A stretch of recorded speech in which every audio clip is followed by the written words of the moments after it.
He had many, many properties, lost everything. Myself, I had to sell so many properties that time. I couldn't meet the payments on that. So I have been through it. I've seen our loved ones been through it.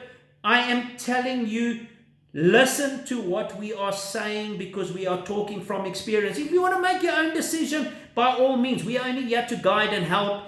And that is all I am doing at the end of the day. It is still your decision. But buying a house is an emotional decision. Invest. Make sure that you can make money. And if you do happen to buy that property, ask yourself, can you afford it? Because we've said it again. You're buying a property over 20 years. You don't even know what's going to happen next year. How are you going to know what's going to happen in 20 years? We've said it again. You paid off in 10. You still don't know what's going to happen in a year's time. Are you able? Are you able to maintain it? Are you able if things change? I mean, I was happening to be watching Carte Blanche. I'm looking at crimes in the areas. People now are looking at crime. Crime is becoming a big problem. What happens if you're affected by crime and you need to offload that property and move somewhere where it's safer? Can you? You need to take these things into consideration. Crime, the cost of living, maintenance. You need to look at what type of neighbors. You need to look what's happening around you.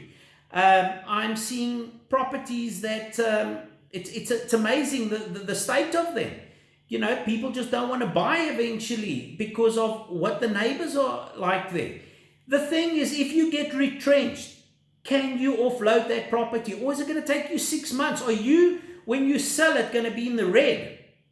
So you need to ask yourself the question if you can afford it, and is it going to really make much of a difference to you to rent for another year or rent for another 2 years before you buy. Properties are really, it's a nice thing to say, I own my own property, but it's worse to say that I've lost my own property. And if you have lost it, you stand up and you go again. So invest in yourself. Find a way to earn more money. Find a way to educate yourself how to make more money. And ask yourself, are you ready for that property? Are you ready for that financial burden? Or are you making an emotional decision? Because an emotional decision always ends up being a disaster. We see it in business as well. When somebody doesn't make a business decision but makes an emotional decision, it ends up costing him money. So look at the numbers. Look at the statistics. Look at your situation. Most importantly, is it going to make money for you, or is it going to hold you back?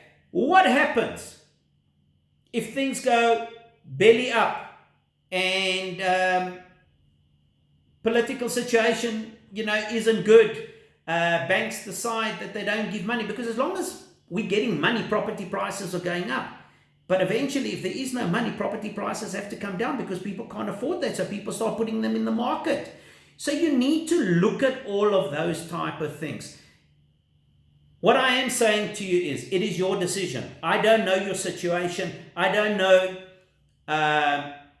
what pushes you, what gets you to the next level. But what I do know is, and I've seen it so many times, is tough times are coming. Tough times do put you to the test. And are you ready for that test? Because a lot of times we say, only if I had known better, only if I had known. Everybody knows. There is nothing that can tell you what will happen a year or 2 or 3 or 4 years from now, or 10 or 20 years. There's nothing that can tell you that. But what can you do is prepare yourself that if times are tough, that you're in a financial position that you can handle it. And I can tell you another thing is, if you have money and you have